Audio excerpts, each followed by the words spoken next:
મૂળાની ભાજી બાળકોને કેવી રીતે ખવડાવવી તેનો એક આઈડિયા તમારી સાથે શેર કર્યો છે. આજે મકાઈના રોટલા બાળકોને કેવી રીતે ખવડાવવા તેનો એક નવો આઈડિયા તમારી સાથે શેર કરું છું. તો ચોક્કસ વિડીયો જોજો અને ટ્રાય કરજો. આ વાસણમાં આપણે 1 કપ મકાઈનો લોટ લઈશું.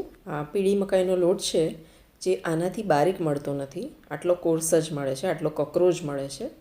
તો આવા લોટના જ્યારે પણ આપણે રોટલી કે રોટલા બનાવવા હોય છે તો વણતા વણતા જે તૂટી જતા હોય છે. હવે લોટમાં આપણે મીઠું એડ કરી દઈશું. આ લોટમાં મેં 1/2 સ્પૂનથી પણ ઓછું મીઠું એડ કરી દીધું છે. અને બીજી બાજુ ગરમ ઉકળતું પાણી કરવા મૂકીશું. પાણી એકદમ બોઇલિંગ હોટ કરીશું અને એ બોઇલિંગ વોટરથી આપણે લોટ બાંધીશું. લોટને આપણે પહેલાં ચમચીથી જ ભેગો કરીશું, કેમ કે આપણે આની અંદર ઉકળતું પાણી નાખવાનું છે. એટલે પહેલાં આપણે ચમચીથી જ લોટને બાંધીશું અને પછી આપણે હાથથી એને સરખી રીતે મસળીશું. હવે આ ગરમ ઉકળતું પાણી આપણે આની અંદર એડ કરી દઈશું અને જરૂર પ્રમાણે નાખતા જઈશું. ચમચીથી હલાવીશું, તેથી આપણને ખબર પણ પડશે કે કેટલા પાણીની જરૂર છે. એકવાર બધો લોટ આપણે ભેગો કરી દેવાનો છે.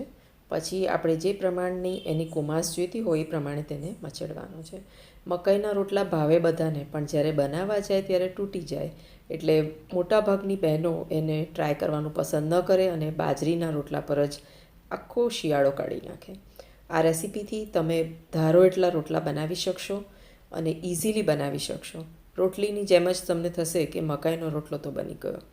તો ચોક્કસ ટ્રાય કરજો. મકાઈના રોટલો B12થી ભરપૂર છે, જેની ઉણપ આપણા બધાને છે જ. લોટ ઓલમોસ્ટ મિક્સ થઈ ગયો છે અને હવે આપણે તેને ચમચીમાંથી ઉખાડી હાથથી જ તેને પ્રોપરલી મસળીશું. મસળીને આપણે તેનો લોટ બાંધી લઈશું અને જેવો આપણે મસળીશું એવો એમાં ગ્લુટન પ્રોડ્યુસ થશે અને લોટ ચીકણો થશે. જેવો લોટ ચીકણો થશે એવો તે વણવા માટે તૈયાર થઈ જશે. તો અત્યારે તમે જોઈ રહ્યા છો કે લોટ છૂટો પડી રહ્યો છે, ભેગો જ નથી થઈ રહ્યો. પણ જેમ જેમ હું આ લોટને મસળતી જઈશ તેમ તેમ લોટ ભેગો થતો જશે. એટલે મસળવાનું બહુ જ ઇમ્પોર્ટન્ટ છે મકાઈના રોટલામાં. વચ્ચે વચ્ચે જો થોડું પાણી નાખવાની જરૂર પડે તો તમે ચમચીથી પાણી નાખી શકો છો અને તેને મચેડી શકો છો. અહીં લાગી રહ્યું છે કે લોટ તૈયાર થઈ ગયો છે અને ચાલો તેનો ડુઓ વાળીને જોઈએ કે હવે આ ટાઈપના લોટથી આપણે રોટલી કે રોટલો વણી શકીશું કે નહીં. 1 ગુલ્લો લઈ અને બાકીનો લોટ આપણે ઢાંકી દઈશું. હવે મકાઈની રોટલી વણવા માટે આપણે એક પ્લાસ્ટિક લઈશું અને તેને થોડુંક તેલથી ગ્રીસ કરીશું. તેના પર લુઓ મૂકી દઈશું અને તેને સરસ રીતે વણી લઈશું. વણતી વખતે હાથ થોડો પોલો રાખીશું અને ઢીલા હાથે વણીશું. મકાઈના લોટમાં જ્યારે પણ તમે વણશો ત્યારે આજુબાજુની ધાર તો ફાટશે જ. એની બિલકુલ ચિંતા કર્યા વગર તમારે જેટલી સાઇઝની રોટલી બનાવવી હોય કે રોટલો બનાવવો હોય એવો જાડો કે પાતળો કરી દેવાનો. પૂરું વણાઈ જાય પછી આપણે પ્લાસ્ટિક ખોલી અને જે ધાર તૂટેલી છે તેને હાથથી બાંધી દઈશું. આવી રીતે તમે હાથથી થોડું થોડું પ્રેસ કરતા જશો એટલે ધાર બંધાઈ જશે અને સરસ રોટલો તમારો તૈયાર થઈ જશે. હવે આ તૈયાર થયેલો રોટલો આપણે કલાડી પર શેકી લઈશું. કલાડી પહેલેથી જ મીડિયમ તાપ ઉપર તપવીને રાખી હતી.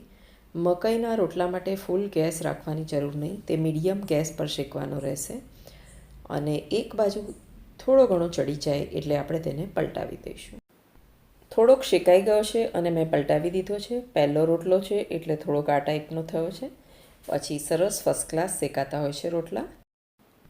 હવે બીજી બાજુ પણ તેને ધીમા તાપે જ આપણે શેકવાના છે અને આ ટાઈપનું થોડુંક ડોટ્સ પડે એટલે આપણે રોટલાને કાં તો તમે કલાડીની ઉપરથી ગેસ ઉપર ડાયરેક્ટ ફૂલવી શકો છો અથવા તો કલાડી ઉપરને ઉપર જ આપણે બાજરીના રોટલા કરીએ તેવી રીતે પણ કરી શકો છો. અહીં આપણે થોડુંક પ્રેસ કરી અને રોટલો ફૂલાડવાનો ટ્રાય કરીશું. નહીં ફૂલે તો કોઈ વાંધો નહીં, રોટલો સરખી રીતે ચડી જવો જોઈએ. તો અહીં આપણો મકાઈનો રોટલો ચડી અને તૈયાર થઈ ગયો છે. હવે તેની ઉપર આપણે લચકાબંધ ઘી ચોપડીશું.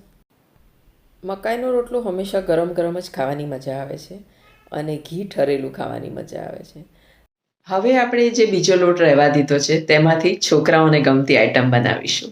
તો ચોક્કસ એન્ડ સુધી વિડીયો જોજો. હવે આપણે જે લોટ રહેવા દીધો હતો તેને ફરીથી 1 કે 2 ચમચી ગરમ પાણી નાખી અને મસળી લેવાનો અને સરસ મસળ્યા પછી તે ફરીથી વણાયેવો તૈયાર થઈ જશે. મકાઈના લોટમાં ગરમ પાણી એક મહત્ત્વનો ભાગ ભજવે છે, જેનાથી તે વણી શકાય તેવી કુમાસ આવે છે. પ્લસ પાણી નાખી અને તેને વારંવાર કેળવવો કે મચેડવો ખૂબ જ જરૂરી છે, જેનાથી તમે આસાનીથી રોટલો વણી શકશો. તો ચાલો હવે આ રોટલાને એવી રીતે બનાવીએ કે જેને પાસે કલાડી નથી અને પ્લાસ્ટિકનો ઉપયોગ નથી કરવો, રોટલી કરતા હોય એવું જ કરવું છે, એવો આપણે પ્રયત્ન કરીએ. લુઓ લઈ અને ચોખાના અટામણમાં બોળી અને આપણે તેને બનાવીશું. મકાઈની રોટલી છે એટલે ધારો તો ફાટવાની જ છે. ધારને બાંધતા બાંધતા આપણે તેને વણી શકીશું અને થોડો પ્રયત્ન કરશો તો રૂટીનમાં આ રોટલો ખાવાની મજા પણ આવશે અને બનાવતા ચોક્કસ આવડી જશે. તો એક મેનુ નક્કી કરી દેવાનું કે સોમવાર મકાઈનો રોટલો, મંગળવાર બાજરી, બુધવારે સત્તુની રોટી, ગુરુવારે જુવારની રોટલી, શુક્રવારે ચોખાની રોટલી અને શનિવારે ઘઉંની રોટલી. જો આપણે આ રીતનું કરી શકીશું તો બધા જ ધાનને ઇક્વલ ઇમ્પોર્ટન્સ આપી આપણું શરીર કાયમ તરોતાજા રાખી શકીશું અને આપણું જોઈને આપણા બાળકો પણ શીખતા રહેશે. તો કલાડીને એક બાજુ કરી અને મેં લોખંડની તવી લઈ લીધી છે. ઘી નીચે થોડુંક ગ્રીસ કરી દીધું છે અને હવે આપણે રોટલો શેકી લઈશું. તો ચાલો પલટાવી લઈએ. પલટાવી લીધા પછી આપણે તેને જેમ પહેલાંનો રોટલો આપણે કોરો શેક્યો તેમ આને ભાખરી શેકતા હોય એવી રીતે આપણે શેકીશું, જેથી બંને રીતનો તમને ખ્યાલ આવી જાય કે તમને શેમાં અનુકૂળ પડશે. મકાઈનો રોટલો ખૂબ જ પોચો થયો છે અને મને પણ નવાઈ લાગી કે આટલું મસળ્યા પછી રોટલીથી પણ પોચો મકાઈનો રોટલો થયો છે. ચાલો બીજો રોટલો પણ શેકી લઈએ અને એક છોકરાઓને ખાઈ શકે એવી આઈટમ આને બનાવી દઈએ. તો બીજો રોટલો થાય ત્યાં સુધી જે આપણો પહેલો રોટલો છે એમાં આપણે સરસ લસણની ચટણી સ્પ્રેડ કરી દઈશું. તમને લાગશે આટલી બધી લસણની ચટણી તીખું નહીં લાગે? ના, નવો આઈડિયા છે. છોકરાઓને ખવડાવવું હશે તો આવું બધું કરવું જ પડશે.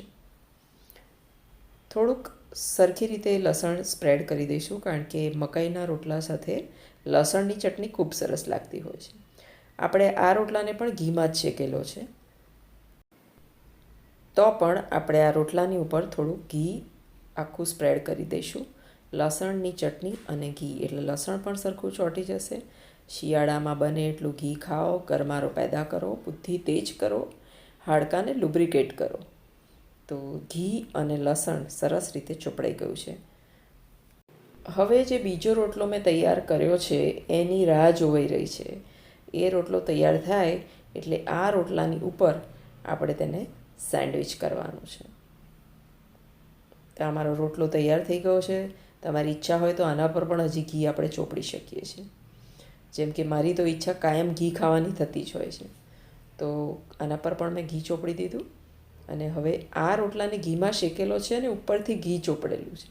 હવે એને ઊંધું કરી દઈશું. હવે આ પ્રેઝન્ટેબલ થઈ ગયું કે આપણા છોકરાઓ ખાઈ શકે. જેમને 4 ટુકડા કરીને આપી દો એટલે એમને લાગશે કે કોઈ નવી આઈટમ આવી ગઈ. રોટલો કહેશો તો કદાચ નહીં ખાય, પણ હેલ્ધી લાઈફસ્ટાઈલ અને હેલ્ધી રીત બાજુ તમારે ટેવડાવવા હશે તો નાનપણમાં જો થોડીક મહેનત કરી હશે છોકરાઓને આવું બધું ખવડાવવાની અને એમના ટેસ્ટ ગ્લેન્ડ્સ રેડી કર્યા હશે એટલે એમને ભાવતું થઈ જશે, તો પછી કાયમ આ બધું એ લોકો ખાતા થઈ જશે. તો સુપર સહેલિયાથી હું નૈમિષા.